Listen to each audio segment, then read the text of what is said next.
siempre estuve involucrada de alguna manera en actividades de arte informalmente antes de graduarme y todo eso, pero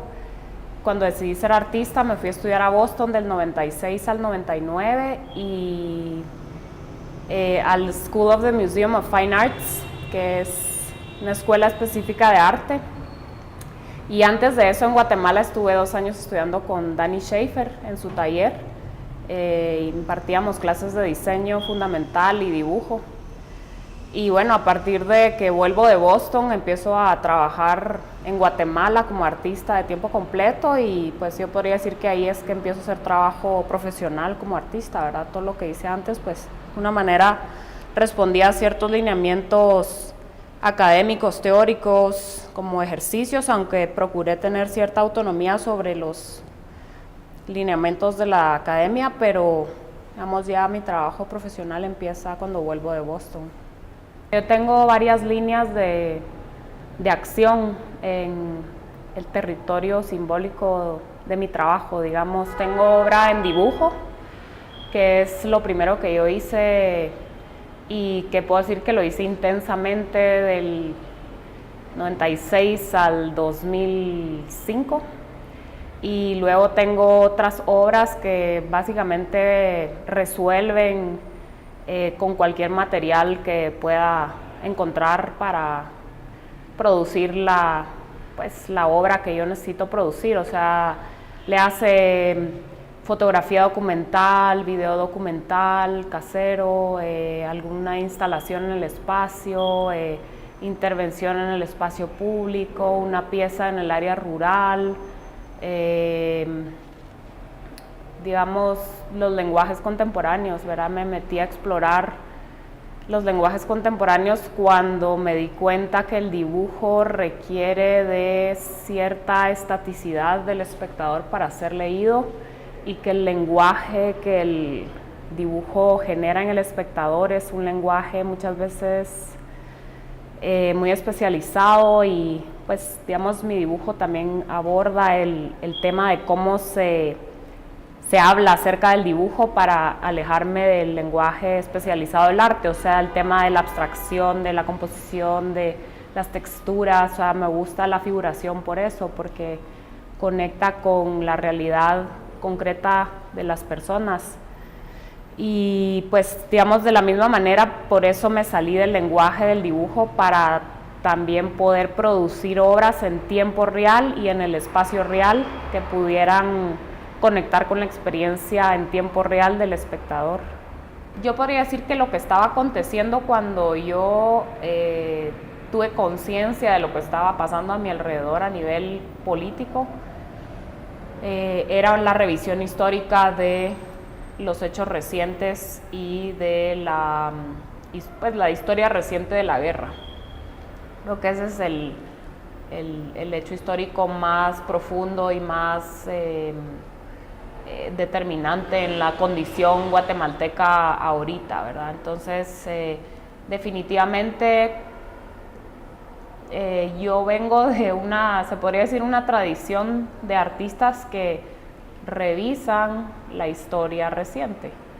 Definitivamente mi generación, o por lo menos yo, no viví directamente la guerra, o sea que también es muy lógico que yo plantee la guerra desde la revisión de los hechos históricos y no desde la narración directa de los hechos históricos, porque a mí no me corresponde esa parte de la historia. En cuanto a las prácticas artísticas que acontecen o acontecían mientras yo estaba trabajando, yo lo que podría decir es que cuando yo regresé de Boston, yo tuve una formación académica casi exclusivamente especializada en dibujo. Cuando yo regreso de Boston, en Guatemala estaban pasando cosas mucho más interesantes que lo que yo pensaba que estaba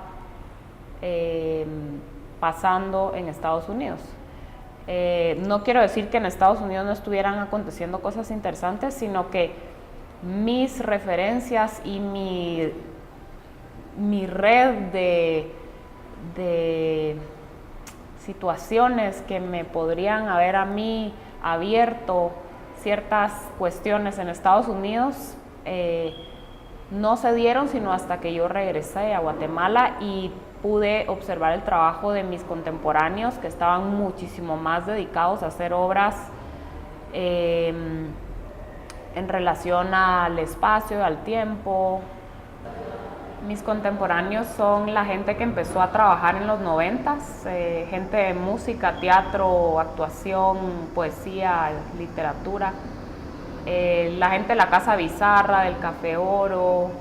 de la Zona 1, en música bohemia suburbana, o sea, Giovanni Pinzón para mí, José Osorio como gestor cultural, pintor, poeta, Alejandro Marré, pintor poeta, Simón Pedrosa, pintor performer, Sheila Duploy, performer, pintora, Cecilia Dougherty, bailarina, teatrera, no sé, ¿quién más? Pancho Rizo, o sea, Pancho Toraya, en ese momento pintaba, luego se metió a la acrobacia, a la actuación. No sé, o sea, toda esa gente, Pablo Robledo, Josué Eliazar, como cantautores, es mucha gente. La aldea modelo es un proyecto que utiliza el relato oral de un expoblador de la aldea modelo de la técnica agropecuaria en Petén, que es así se llama el pueblo, como columna vertebral para retrasar, reconfigurar, redibujar, reconstituir lo que a partir de su memoria consistió, o sea, era una aldea modelo. La relación población civil-estado estuvo muy deteriorada en los años 80 por el conflicto armado y las aldeas modelos eran un proyecto de urbanizaciones en múltiples puntos del país que proponían a las poblaciones civiles que estuvieran dispuestas a retornar a sus lugares de vivienda o de origen o de convivencia y habitaran estos proyectos urbanísticos diseñados por el Estado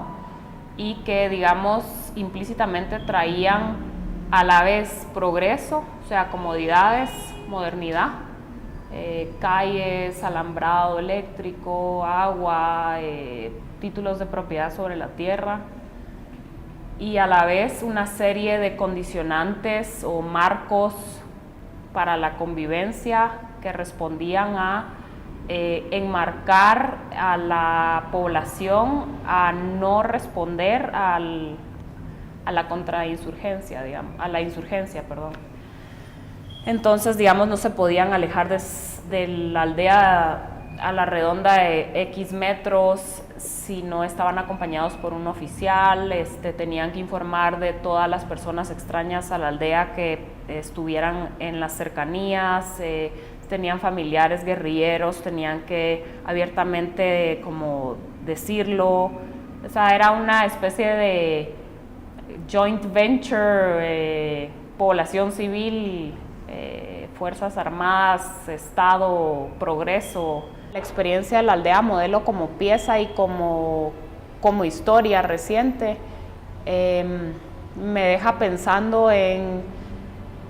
los procedimientos de la cultura occidental, los procedimientos de dominación sobre el otro, la estrategia de dominación. Las aldeas modelo no son más que destacamentos militares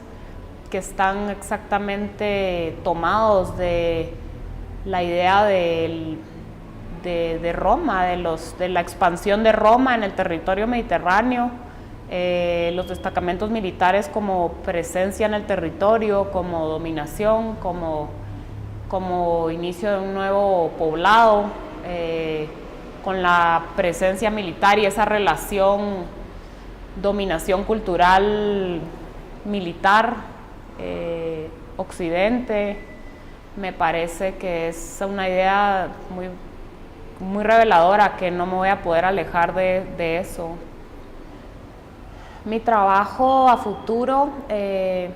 cierta manera, va a depender de mis desplazamientos físicos porque yo le confiero mucha importancia al viaje y al